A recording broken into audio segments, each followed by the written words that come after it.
While the world was focused on the battle against Nazi Germany, another war was being waged in the shadows.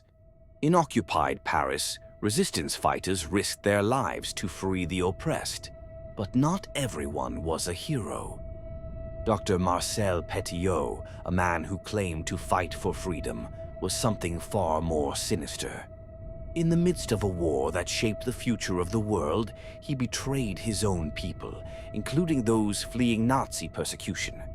Paris, 1944. The air is thick with the stench of burning flesh. Neighbors cover their noses, whispering about the doctor who promised safety, but delivered something far worse.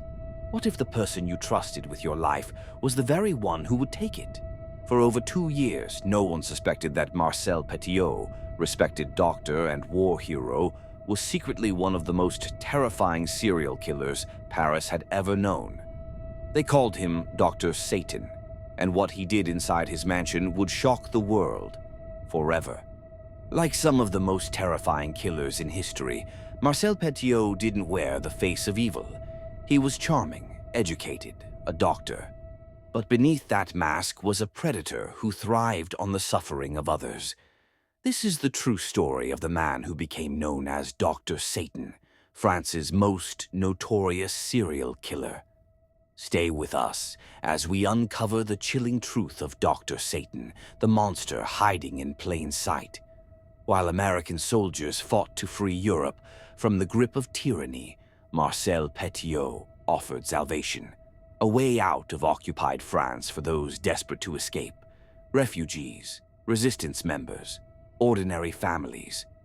But once they stepped inside, they'd never be seen again.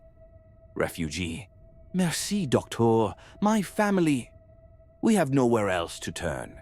You can save us, right?" Dr. Petiot, calm yet cold.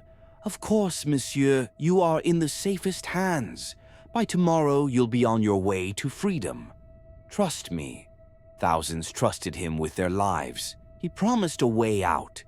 But in reality, Marcel Petiot was leading them straight into the abyss. What they found inside his mansion would send shockwaves through Paris and around the world. Inside, the remains of over 60 people. Many of Petiot's victims were Jewish families, political dissidents and refugees, people trying to escape the horrors of Nazi-occupied Europe. They had hoped to find freedom in countries like the United States, but instead, they met a far worse fate at the hands of a man they trusted. "Officer," horrified whisper, This can't be real. A doctor did this. A man the city trusted, a man who claimed to be a savior, had become something far more terrifying. They called him Dr. Satan. In his trial, Petiot remained cold, unflinching, even laughing at the accusations. His crimes stunned a nation that was still reeling from the horrors of war. Prosecutor Stern: "Do you have any remorse, Dr. Petiot, for the countless lives you've taken?" Dr. Petiot, dismissive: "Remorse? They were traitors, enemies of France. I was doing my duty. No remorse, no guilt. Only a man who saw himself as a hero in his own twisted story." In 1946, Petiot was sentenced to death by guillotine, his last words to the executioner, chilling in their nonchalance. Dr. Petiot, smirking: "Let's get this over with. I have important matters to attend to." Marcel Petiot's story is a haunting reminder.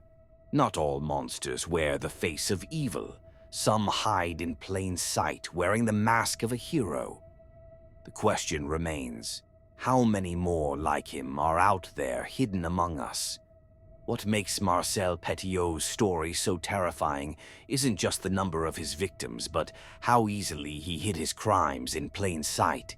His neighbors thought he was a hero, a doctor, a man to be trusted. It's a chilling reminder that monsters don't always look like monsters.